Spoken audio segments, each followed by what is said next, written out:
A song of preparation. Because of who you are, I give you glory.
up. Your name deserves all praise, all honor, all glory.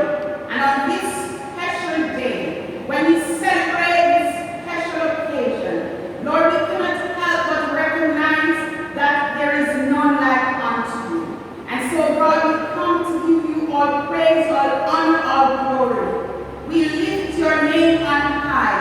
We celebrate you.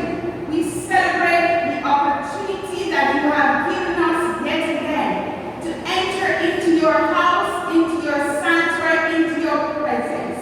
We celebrate, Lord, all the many people that you have placed through these doors, the many lives that you have touched, the many lives that you have saved, Lord God. We thank you for the legacy that they have left behind.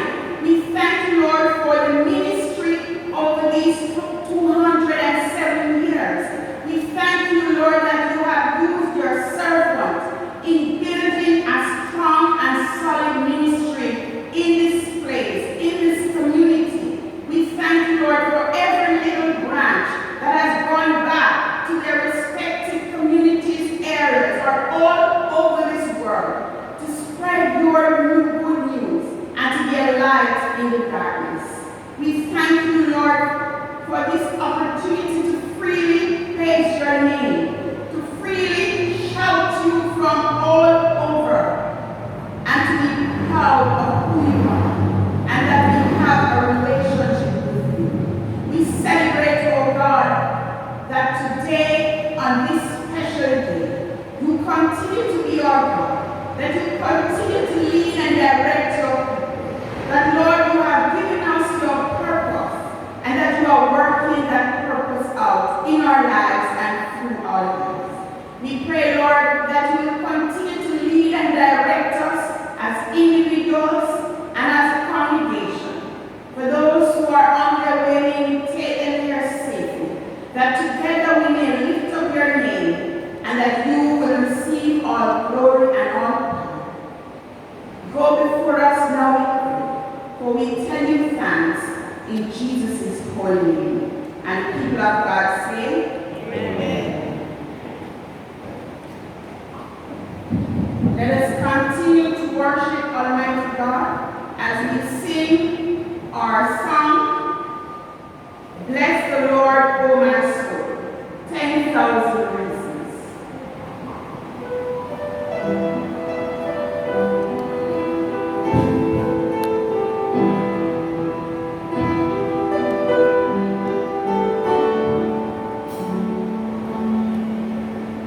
Bless the Lord, oh my soul, oh my soul, worship His holy name. Sing oh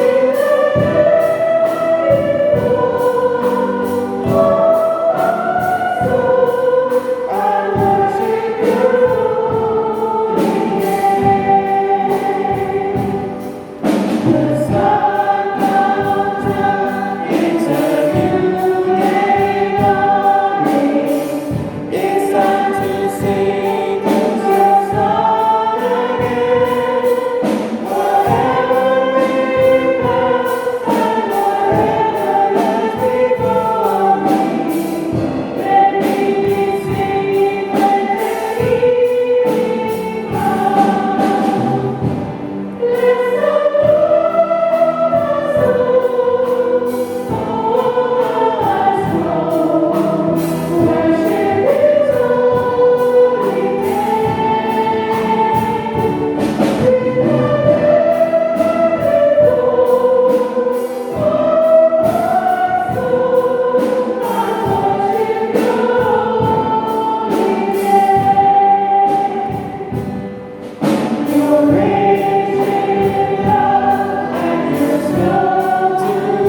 The earth is the Lord's, and the fullness thereof, the world and they that dwell therein. For he hath founded it upon the seas, and established it upon the floods. Who shall ascend into the hill of the Lord? Or who shall stand in his holy place?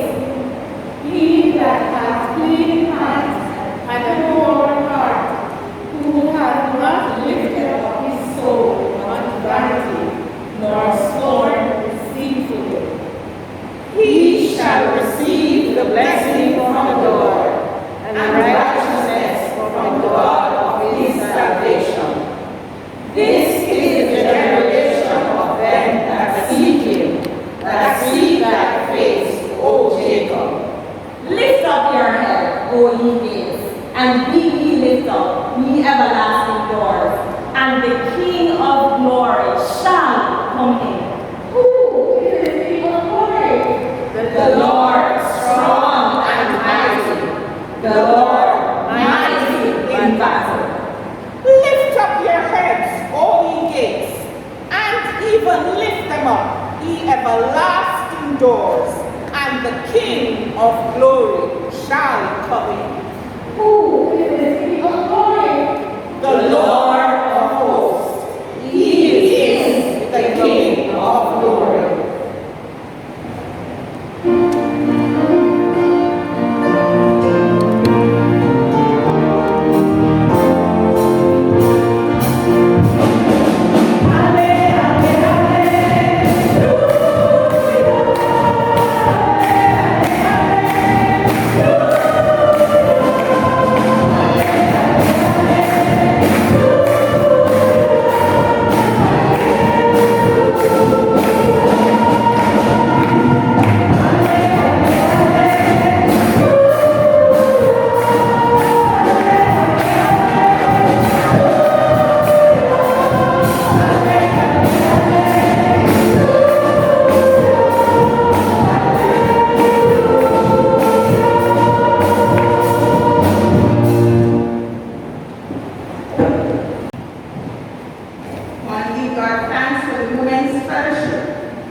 Lord, for hearing our prayers. And now receive the assurance of pardon. Hear these comforting words. If you repent and believe in God's redeeming mercy, your sins are forgiven. Trust in God's promises and begin anew your life with God and all people in the name of Jesus Christ. Amen.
with us. I want to especially welcome those we have seen in a little while. I want to welcome back our sister Hillary.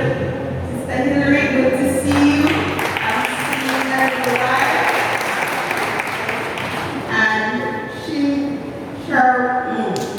Shima, welcome.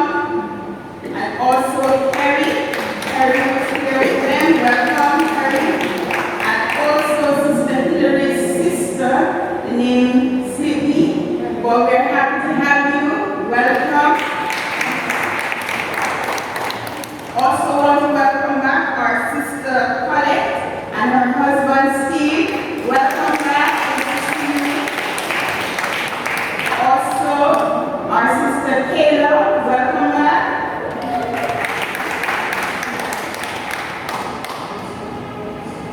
I think that's everyone that we have seen. But we are happy to have this week again. Sister Audrey's brother, welcome back. And we trust that we will see you more often. We're really happy to have you, and we know that you will be blessed. And this morning as well, we have someone very special in our midst. He's no stranger to us here at Scots Kirk or within the wider United Church. He is Reverend Oliver Daly. He has been a minister.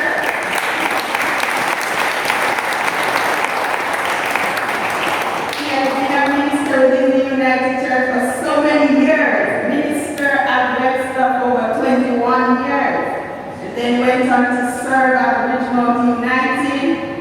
He has served as moderator and in so many other areas. It would take a while for me to give you all of the areas that he has served. But more than anything, he's a man of God.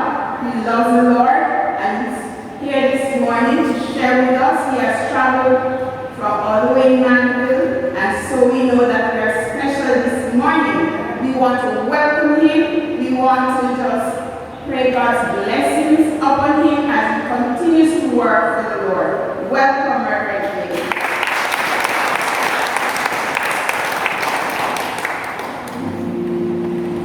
And at this time, I welcome you. We're going to welcome one another, just as we have been doing. We're going to sing that chorus. Smile a while and give your face a rest. But you know at that part where we will sing, shake hand, we're going to just wave hand, right? And give the person a smile from where we are.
shall we come and bless it with a song.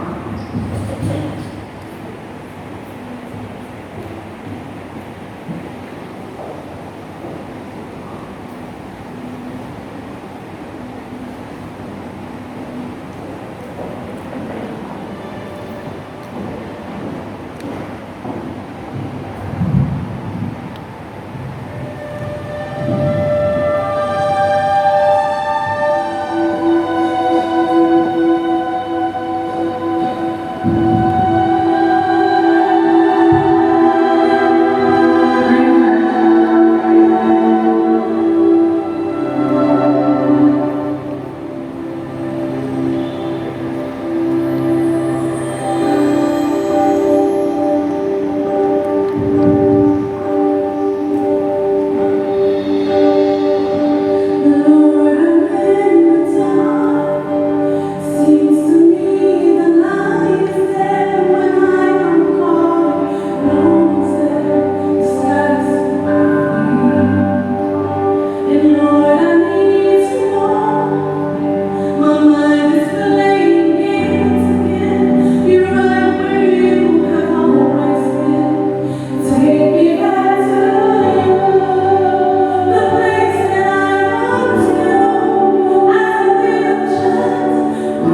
worship God in and through dance.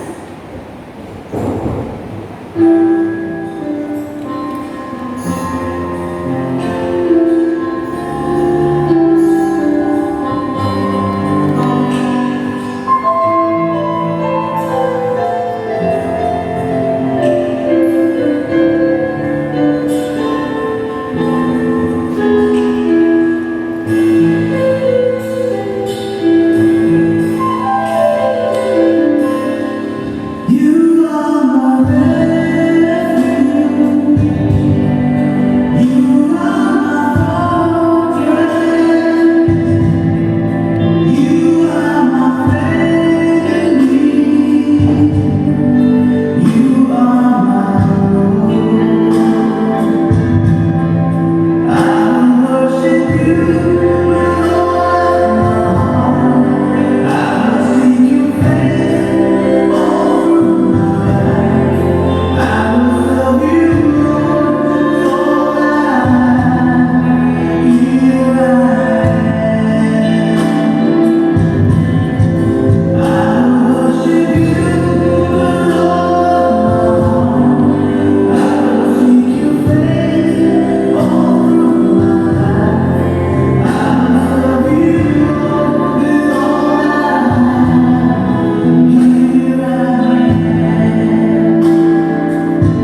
with our bodies in that true dance.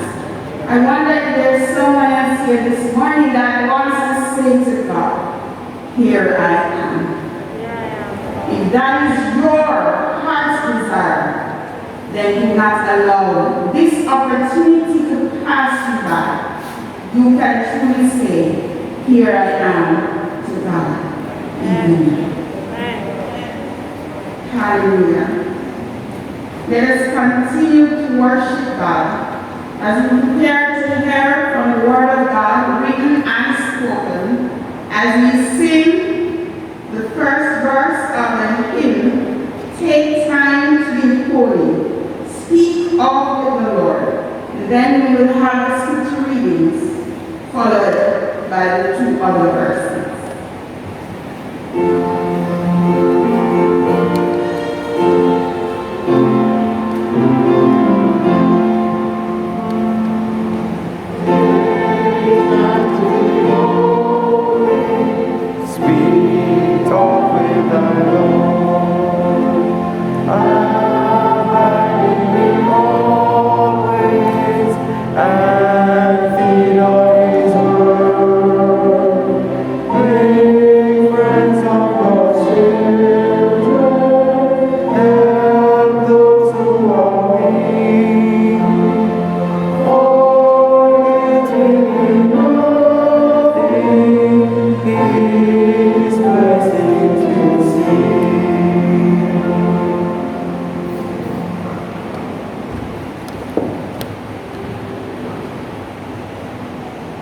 Good morning, church.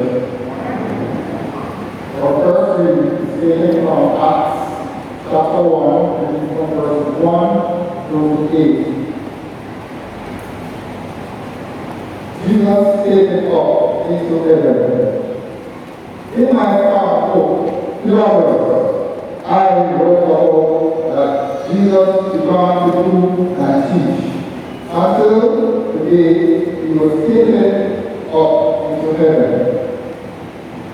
After giving instruction to his disciples through the Holy Spirit, to the apostles he had chosen, after his suffering, he showed himself to these men and gave many convincing proof that he was alive. He appeared to them over a period of 40 days and spoke about the kingdom of God. On one occasion, he was eating with them. He gave them this command: do not leave Jerusalem, but wait for the gift my Father promised, which you have heard me speak about. For John baptized with water, but in a few days you will baptize with the Holy Spirit. So when they met together, they asked him, Lord, are you at this time going to restore the kingdom of Israel? He said to them, it is not for you to know the time or the day the Father has set by his own authority, but you will see how the Holy Spirit come on you, and you will be my witness in Jerusalem and all Judea and Samaria, and to the end of the earth. This is the word of the Lord.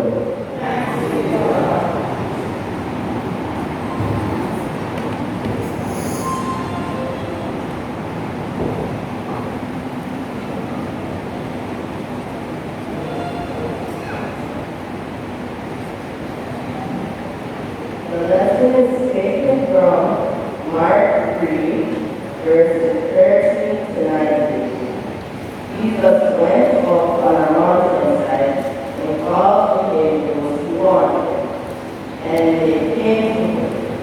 He appointed 12 that they might be with him, and that he might send them out to preach, and to have authority to drive out demons. These are the 12 he appointed: Simon, to whom he gave the name Peter, James, son of Zebedee, and his brother John. Then he gave the name Boanerges, which means sons of thunder. Andrew, Philip, Bartholomew,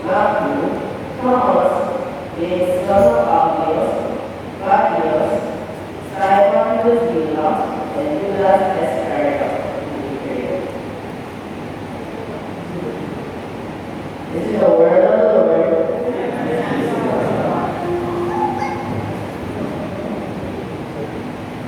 Take time to be holy.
It is really a privilege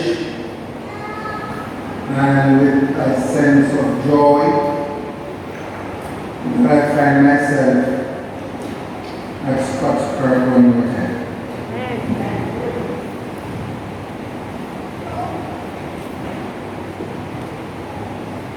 I do feel a sense of being spiritually connected through worship, and that makes my time here unforgettable. And to that extent, I say thanks to God for the privilege to be here this morning and the opportunity to reflect with you. As she undertakes the tremendous responsibility of giving a new life cycle to this church. That's how I understand the church. Things have their cycle of growth and decline. There is always in the church the need for a new life cycle.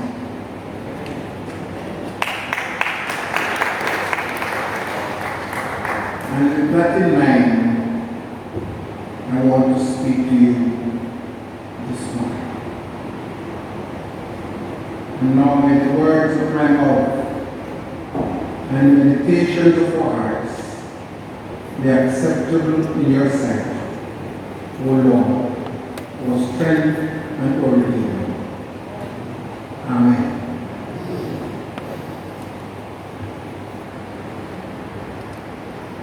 Ever so often, when I address the church and its life, I use a theme that goes like this. It is not always the same message, but it's the same subject that I use from time to time. I want to call this message today, on this day, 207th anniversary of this church, I want to call this message to whom it may concern. That's what I want to call this message today. To whom it may concern.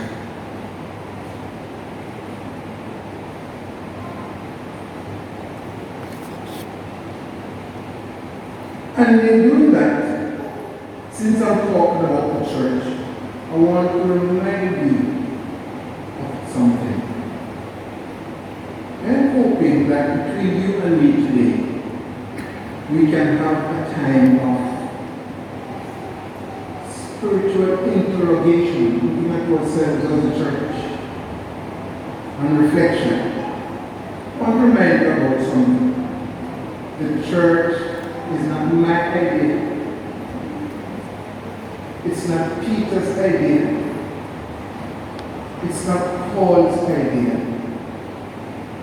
The church is not Moses' idea or Abraham's idea.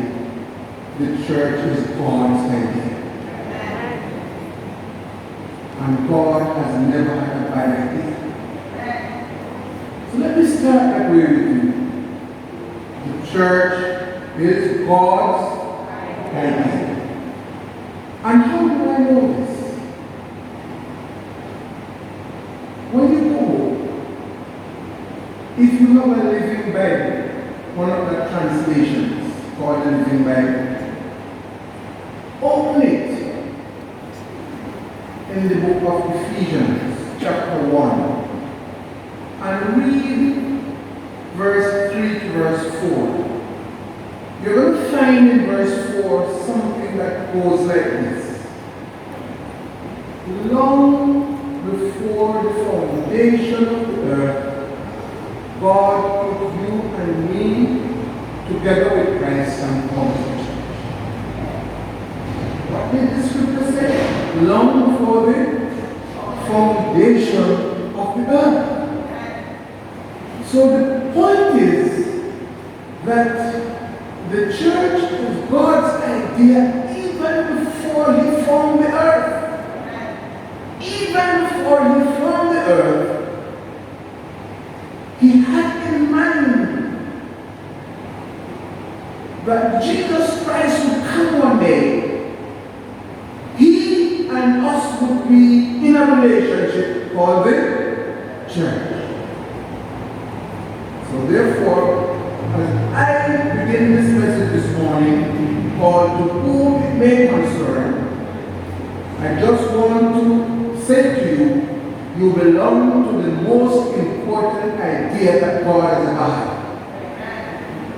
The most important idea that has surfaced in the mind of God is His church. You are very privileged to belong to this movement that has long since been on the mind of God. And with that in mind, I want to share three things about this movement. One, this movement always has its times when it is being threatened. It is being threatened. Secondly, this movement, because it is always being threatened, its membership, its leaders are always being tested. And thirdly, I want to this morning say, this test that its leadership and its membership face is in order that this movement may always have a testimony in the world. A testimony in the world. And to do this today, I want to turn to the Gospel according to St. Mark, to examine chapter 3 of that Gospel, to see how the church was threatened, to see how it is tested, and to hear about its testimony. And I want to say to you that you here in Scots Kirk are being addressed through the Word. For wherever the Word of God is read, two things are always happening. You are being judged, and so am I, and you are being challenged, and so am I. Whenever the Word of God is read, you are being judged, and so am I, and so am I. Now, the third chapter of the Gospel of Mark, in my mind, represents the most difficult experiences in the life of Jesus outside of Holy Week. There is no other chapter in Mark, no other chapter in Matthew, no other chapter in Luke, and no other chapter in the Gospel according to St. John in which Jesus had as much trouble as this one, in which Jesus had as much difficulties as this one, in which what Jesus came to do was as much threatened as in this one. That's why I pick it for reflection this morning to address you on to whom it may concern. Reading from the NIV. This chapter begins with Jesus going to church, going to the synagogue, in which there was a man with a withered hand.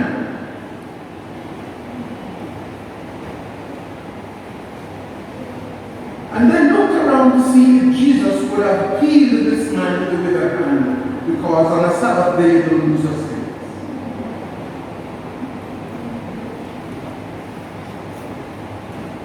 And it is said that Jesus looked around at them when he asked them whether or not it was a good thing or bad thing to do this on the Sabbath. And they didn't answer. And that Jesus was deeply distressed at their stubborn hearts. Deeply distressed at their hardened hearts. That's the kind of word that the gospel has to be preached. And said to the man, stretch out your hand. And he healed the man. Let me put it for you. The people in church that day were saying to Jesus, why can't you wait until tomorrow to bring life and health to this man? A man who has never hugged his wife if they are one with 2 arms. A man who under normal circumstances couldn't fix his meal. A man who couldn't hug his children for probably all of his life. Jesus said, why do you want him to wait another day? The urgency of the gospel and the urgency of the message of Jesus is felt here.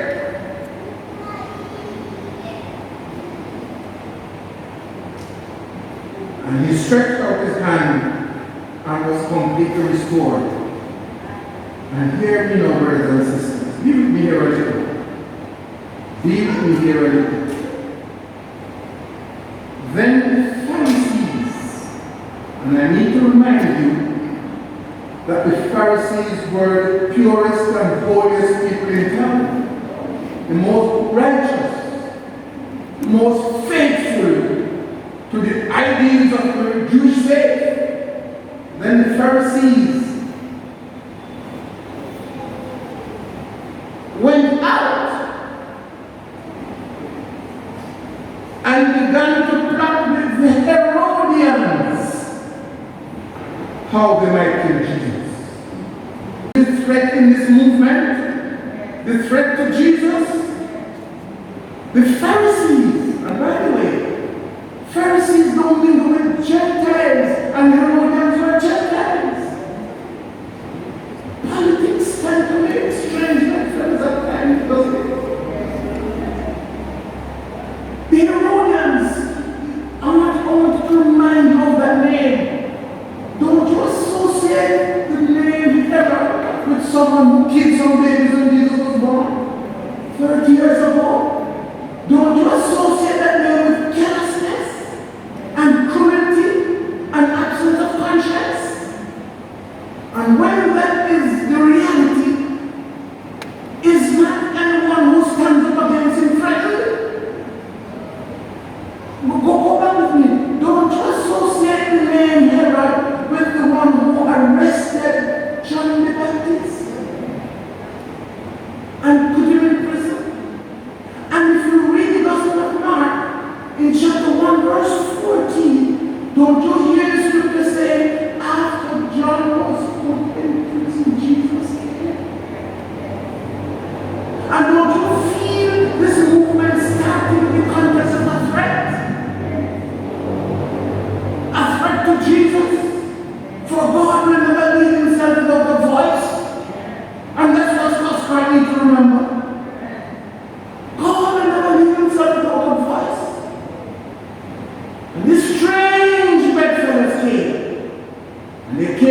because Jesus was attracting a tremendous crowd.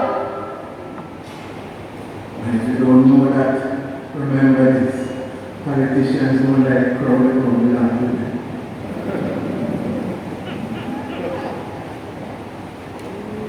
They get angry. They get divisive. They get fearful. So in the context of a bullet with Jesus' name written on it,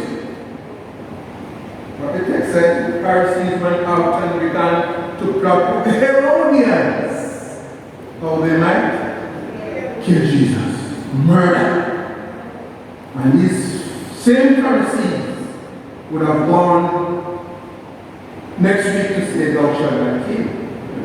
The same Pharisees, the inconsistency of religion at times, when your prejudice takes hold of your life and mind, then we can become callous and cruel.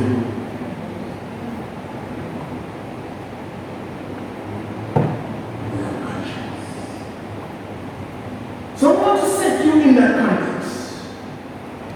Scots Kirk, that the church and the movement that Jesus began is now threatened by some powerful forces.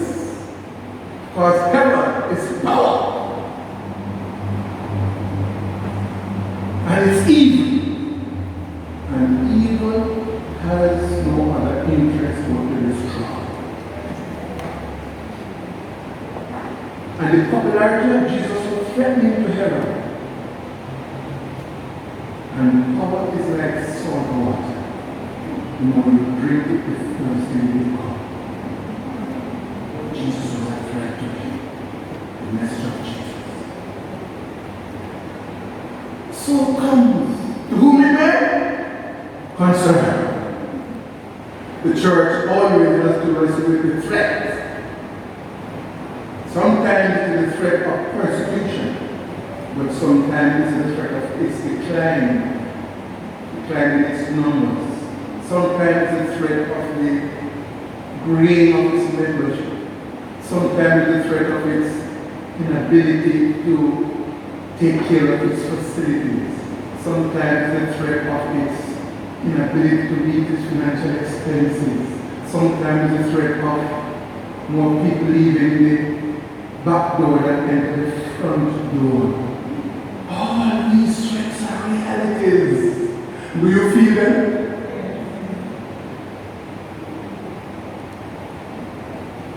To whom it may concern. Now, when you read Mark's Gospel, you hear him telling you all kinds of stories here and there. And if you're not careful, you might not realize that they are linked. All the 10 stories. So the first story is about the man with the withered hand. Then comes the next story in verse 7. After that threatening reality, what do you find? Jesus went by the seaside, and it goes on to say, when they heard about all that he was doing, many people came to him from Idumea, Jerusalem, and the regions across Jordan and Tyre and Sidon.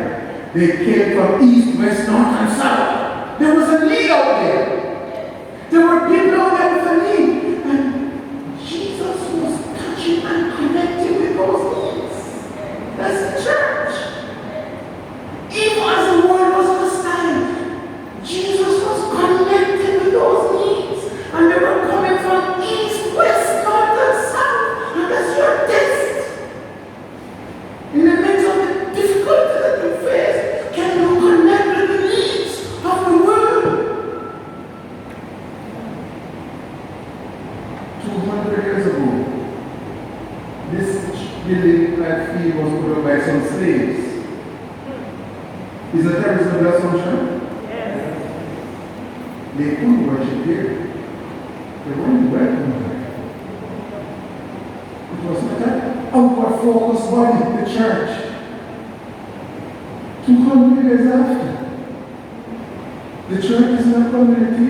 Probably many of whom worship here but don't come or live here. Can you connect with those who are here? Around here?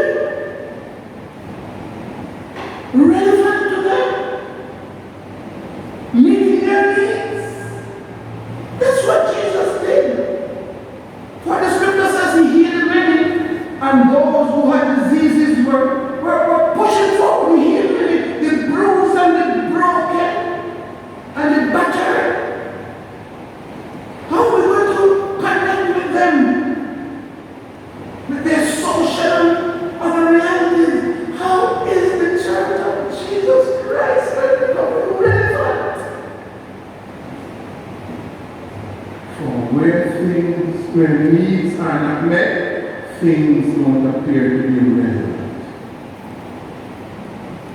And you're going to give you your options. Are you with me? So here is this threatening reality. But in the midst of this threatening reality, here is the reality of broken humanity wanting their needs met. But here's the exciting thing for you now. Scots Kirk, United Church.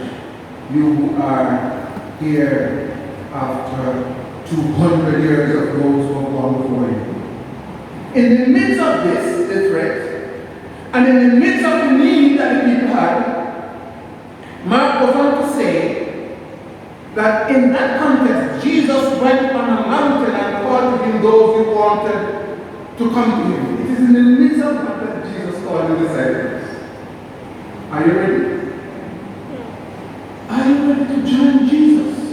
Are you ready to be a Jesus follower against the background of a threat to your safety and security? Are you ready to be a follower of someone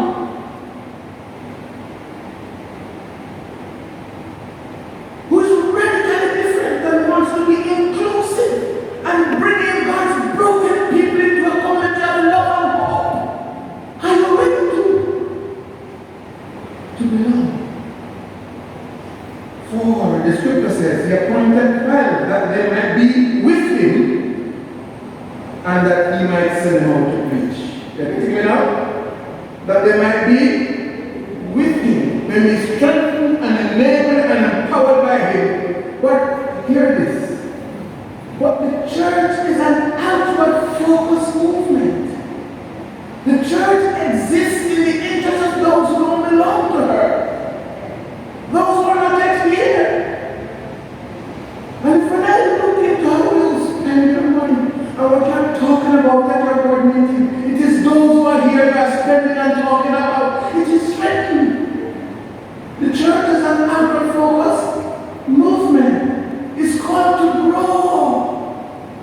And anything that is not growing is threatened by death. Anything that is not growing is threatened by death. If you have a child that is not growing, you're going to run to the next doctor and you'll spend the last cent. So that's why the disciples were called. To whom it may. And in the scriptures, disciples are those who were with Jesus in the first century and those who became members of his body after his resurrection. Scots Kirk, church. And one of you who names him as Lord, a follower of Jesus, is now called upon to be a disciple. So I've said two things so far. I have drawn your attention to the threat that was there. I have drawn your attention to the need that was to be addressed in the world. These people who are coming from east, west, north, and south with their brokenness because Jesus had the goods. And you, my brothers and sisters, have the goods. There was nothing that was made available to Jesus that is not available to Scots Kirk. Nothing today. And then comes another difficulty that Jesus faces. In another story. You need to remember there was a bullet on Jesus' name on it. So then comes verse. Jesus went home. And after he went home to his village in verse 20, he was so busy that the text says he was not even able to eat. His family, verse 21, heard about this. They went to take charge of him. What did I say?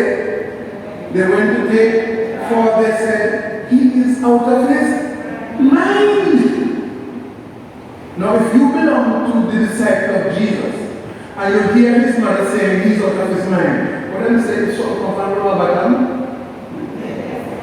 And then you say, yeah. What a discouraging moment for the disciples.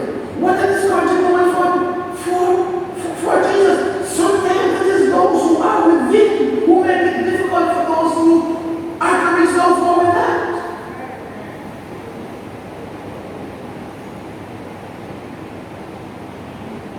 And here is sadness of it, brothers and sisters. I want you to see the complexity and the difficulty that the church has to wrestle with sometimes.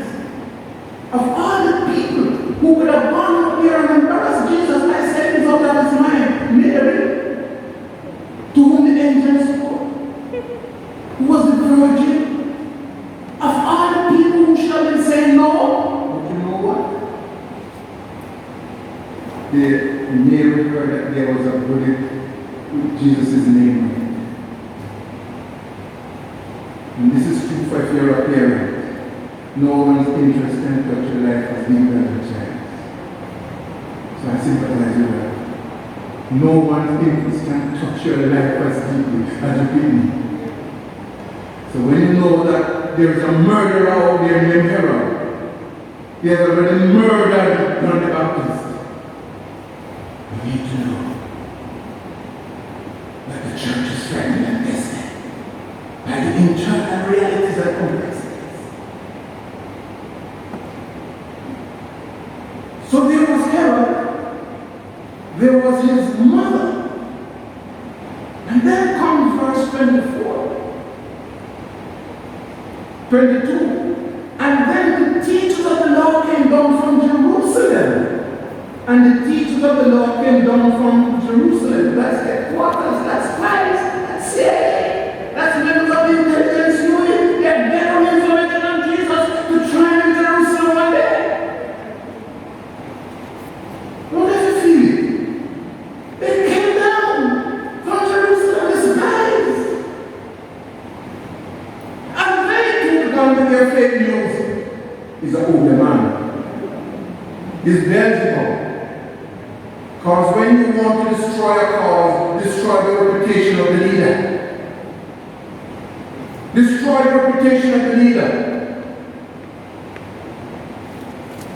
He's Beelzebub. So what do we face here? We face Herod. We face the difficulties that Jesus' mother had. We face the investigative unit coming out of Jerusalem, coming to investigate Jesus' movement. We face them with a powerful instrument of propaganda claiming that don't believe in him.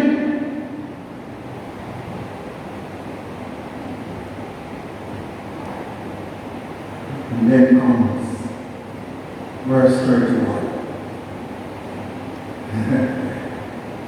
You would have thought that Jesus' mother would have backed off after the embarrassing moment she caused Jesus. But as the story is being told, she is not aware of the people coming from Jerusalem. And she is not aware of the scandal. And her family is being affected. So you don't want your family to mix up with some people and some stories. Verse 31. Then Jesus' mother and brothers arrived, standing outside. Jesus was in the house teaching him. And Jesus' mother and brother arrived, standing outside. They sent someone to call him.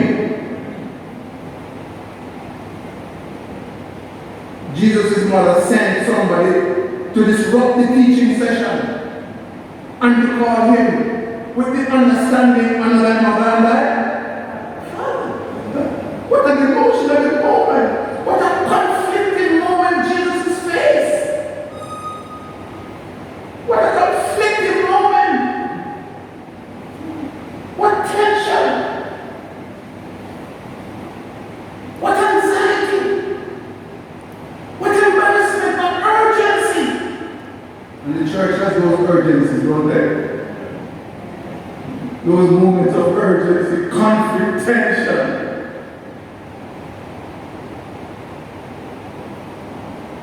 A crowd was sitting around him,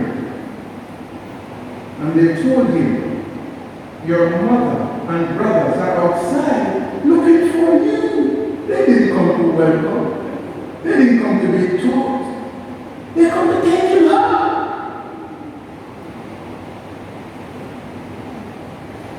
And Jesus says, let me tell you, my brothers and my mothers are the people of Scots Kirk Church who know me. Are you getting it?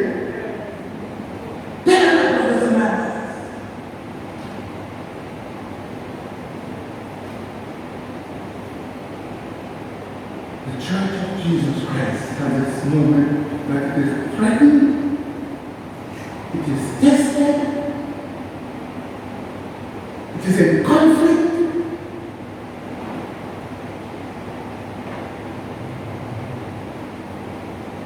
There are crises to be addressed.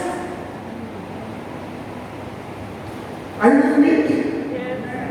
Well, if I keep talking this way, because I want you to remember, didn't I say to you that the church is God's idea?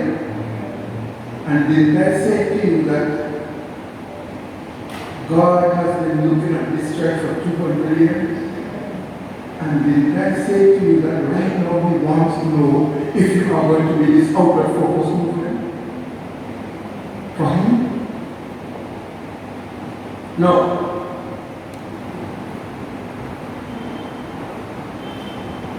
There's a word that I want to draw to your attention that is important to the life of the church in its difficult moments: loyalty. Loyalty. When the church is in this kind of situation, you and I need to remember that it's uncertainty of the future that we know. There's a bit of uncertainty. It needs a new life cycle. And there is this uncertainty.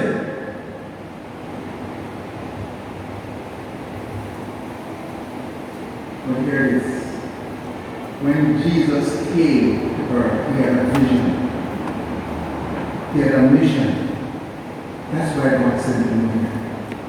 So, after the difficult chapter 3, hear me now. After the difficult chapter 3 of Mark, you know what Mark turns to? Chapter 4. It's the story of the sower and the seed. That's the story.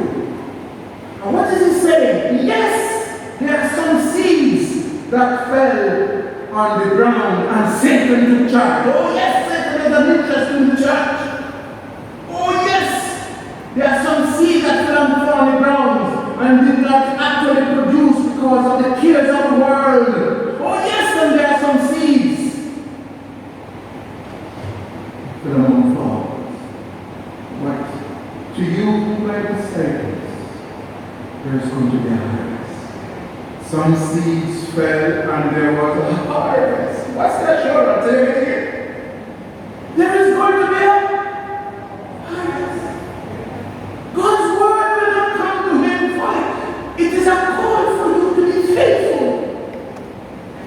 It is a challenge for you now to become God's radically faithful people in the midst of the tests and the threats that you may have a testimony for this church.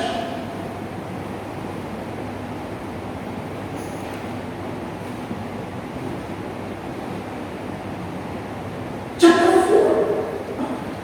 And by the way, one of the things about reading the gospel, sometimes we want to read a few verses and call it portions. It's a story. It's a full story. So Jesus begins by telling them, oh yes, keep on sowing the seed of the word. There is going to be a... Don't become discouraged, members of Scots Kirk United Church. Don't become discouraged, pastor. When Satan does what he wants to do, and when some are true, don't become encouraged. Jesus says there's going to be a harvest. Who will be there? concerned. Don't become discouraged. Don't lose faith. Hold on. Hold on to the mission and hold on to the message. Bless the Lord. Bless the Lord. There is always a threat to God's people. The people of God are tested and will be tested. Their crises to be addressed. There is nothing that happens in the church that God cannot address.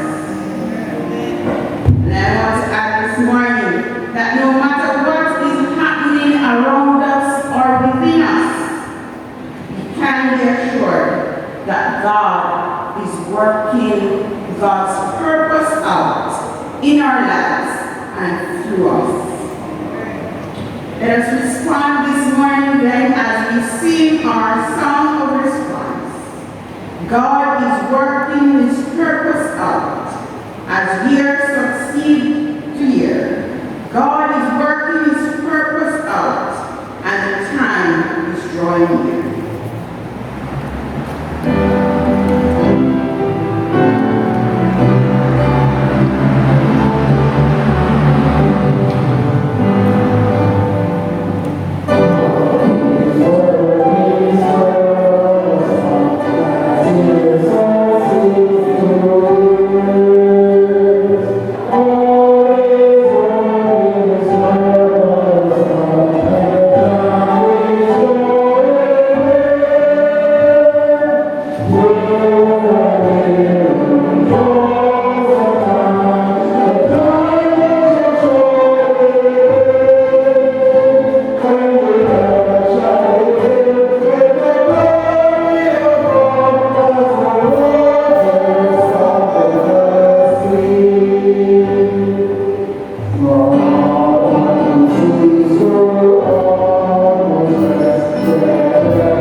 ask you to just stretch your hand towards it, even now.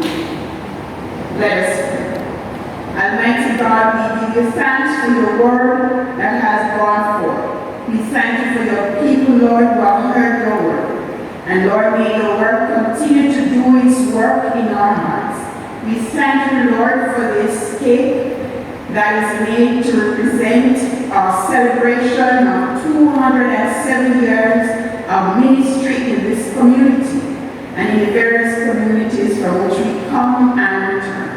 We pray, Lord, that you will bless this cake, Lord, that as your people partake of it, that, Lord, we will be reminded of your goodness towards us, but that, Lord, we will be reminded of how you have called those in the past, how you have called others, and how you continue to call us to work for you. So bless it now, bless your people, bless your servant, we pray, in Jesus' holy name. And the people of God say, Amen. Bless the Lord. Let us continue to worship God with our tithes and offering as the musician will bless us through music to the song Love Lifted Me. And as usual, we walk up with our offerings.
that you have bestowed upon your people. We thank you, Lord, for those who were able to give back a small portion of those gifts. And we thank you, Lord, for those who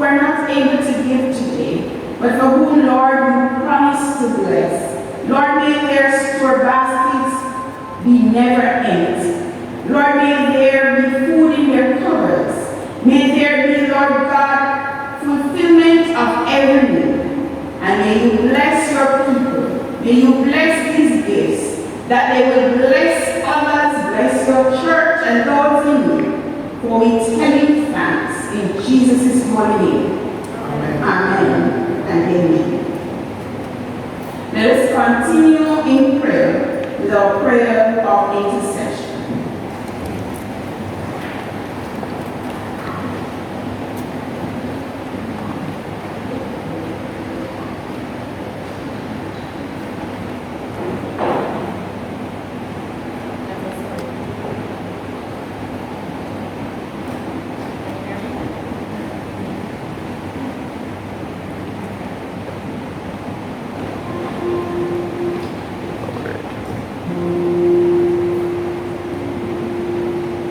Let us pray.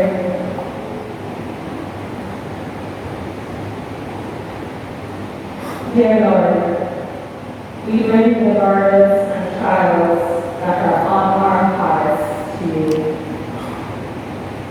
We thank you, Father, that you are so gracious, so loving, patient, and concerned for us that we know we can take everything to you, no matter how big or small. As we come to you this afternoon, we cry out to you with our concerns. Lord, you know that this has been such an unusual year for most of us, and our lives have been impacted and changed by this pandemic. We pray for those who are sick, those who have lost loved ones, those who are yet to adjust to this new normal. Remember those of our congregation who are sick and shut-in and are especially lonely during these times. Those who have lost jobs, those who are on the front lines, those who are so depressed that they consider how much easier it would be if they were not here. Lord, we pray for those who have been impacted by the senseless violence that continues to plague our country.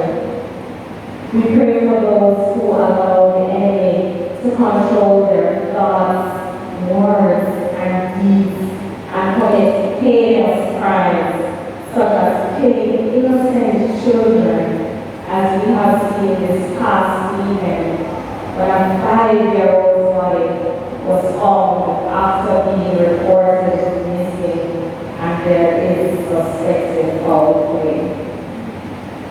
We pray for those 6 women who allow the enemy to tell them to pound and beat a 17-year-old girl within an inch of her life because they didn't like how she looked at them. Lord, we pray that people will acknowledge that love is the answer. Pierce their hearts, minds, and conscience so that they can be convicted of their actions before or even after they commit such hateful offenses.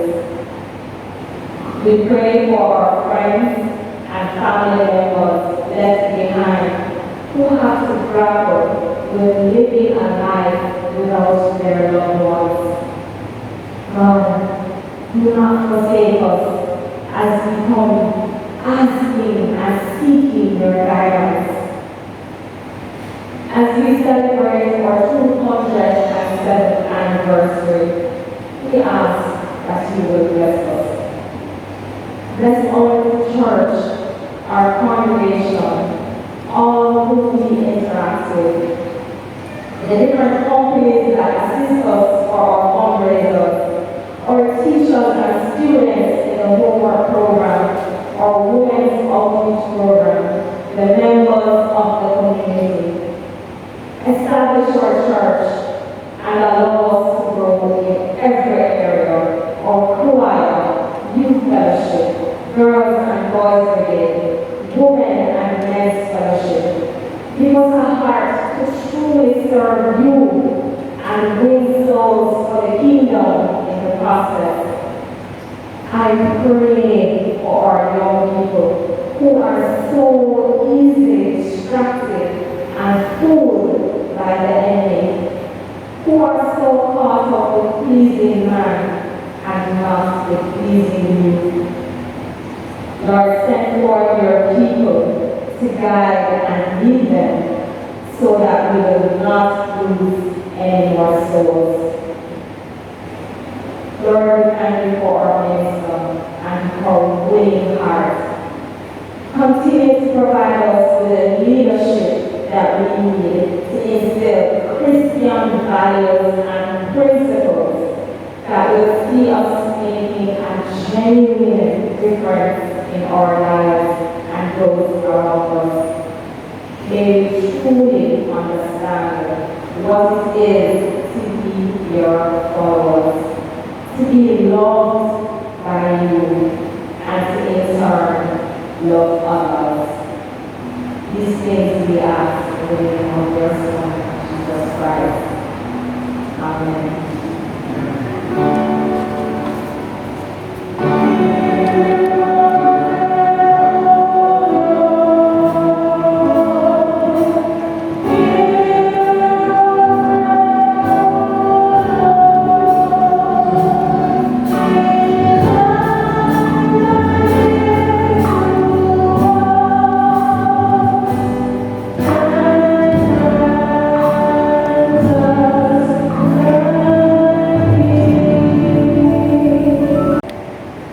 Bless the Lord. Have you been blessed? You don't sound too sure about that. Have you been blessed? You coming here today? Hallelujah.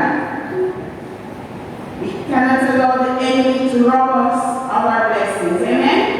And when we come here, whether on a Sunday or during the week, it is to be refueled so that we can go back out into the world to live lives that are befitting that of a disciple of Christ.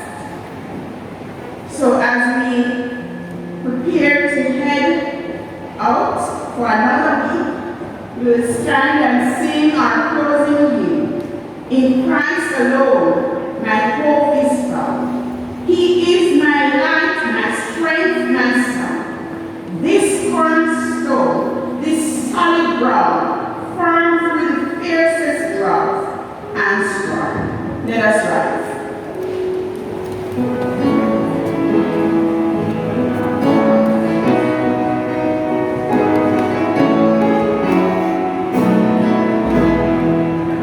In Christ alone, my hope is found. He is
Let me once again thank you for coming out to share with us in this our anniversary service, and trust that you will have been blessed. Thanks to those who participated in our worship experience today and have made it what it has been. Special thanks again to Reverend Daly for sharing with us. Thanks to our dancer, to the persons who canted, those who led in the celebration through songs, reading, whatever you did, to lift up the name of Christ today. We are thankful. And we also say a special welcome to those who will be sharing this service on the online platform. May you be blessed as we will